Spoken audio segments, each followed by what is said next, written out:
ওই ভারতীয় হাই কমিশনারকে এই খুনি হাসিনাকে আশ্রয় দেওয়ার জন্য শুধু ধমক না, লাথি দিয়ে দেশ থেকে বের করে দেওয়া উচিত ছিল।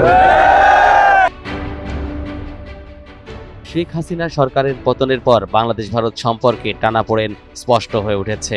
সরকারি পর্যায়ে বেশ কিছু বৈঠক হলেও পরিস্থিতির উল্লেখযোগ্য উন্নতি হয়নি। দুই দেশের মধ্যে তলব পাল্টা তলব, বিবৃতি ও পাল্টা বিবৃতি অব্যাহত রয়েছে।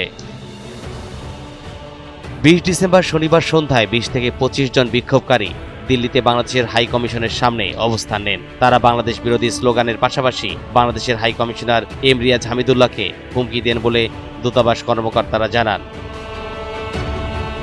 এই ঘটনার খবর বাংলাদেশের বিভিন্ন সংবাদ মাধ্যমে প্রকাশ ও প্রচার হলে রোববার দিল্লিতে সাংবাদিকেরা ভারতের পররাষ্ট্র মন্ত্রণালয়ের মুখপাত্র রণধীর জয়সওয়ালের কাছে প্রতিক্রিয়া জানতে চান। রণধীর বলেন, আমরা লক্ষ্য করেছি বাংলাদেশের কিছু গণমাধ্যমে এই ঘটনা নিয়ে বিভ্রান্তিকর প্রচার চালানো হচ্ছে। বাস্তবতা হলো সেদিন 20 থেকে 25 জন যুবক বাংলাদেশের হাই কমিশনের সামনে জড়ো হয়ে ময়মনসিংহের দীপুচন্দ্র দাসের নির্মম হত্যার প্রতিবাদে স্লোগান দেন। তারা বাংলাদেশের সংখ্যালঘুদের সুরক্ষার দাবি জানান।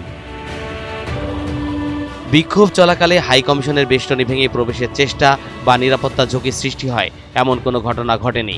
কয়েক মিনিটের মধ্যে পুলিশ বিক্ষোভকারীদের ছত্রভঙ্গ করে দেয়, এমনটাই জানান রণধীর। এদিকে দিল্লিতে হাই কমিশনের সামনে বিক্ষোভের ঘটনায় ক্ষুব্ধ প্রতিক্রিয়া জানিয়েছে বাংলাদেশের অন্তর্বর্তী সরকারের পররাষ্ট্র উপদেষ্টা তৌহিদ হোসেন। রোববার বিকেলে ঢাকায় সাংবাদিকদের তিনি বলেন, হিন্দু চরমপন্থী 25 থেকে 30 জনের একটি দল এত দূর পর্যন্ত আসতে পারবে কেন? এমন একটা সেন্সিটিভ এলাকার মধ্যে তাদের আসতে দেওয়া হয়েছে তাহলে? হিন্দু নাগরিককে হত্যার প্রতিবাদে স্লোগান দিয়ে চলে গেছে তা কিন্তু নয়, তারা আরো অনেক কিছু বলেছে, সেটা আমরা জানি, এমন অভিযোগ করেন পররাষ্ট্র উপদেষ্টা। এমনকি ওই ঘটনার পর দিল্লিতে বাংলাদেশের হাই কমিশনের পরিবার ঝুঁকি অনুভব করছে বলেও জানান তিনি।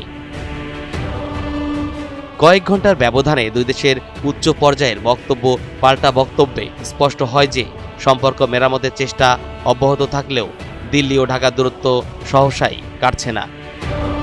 তরিকুল ইসলাম, NTV অনলাইন।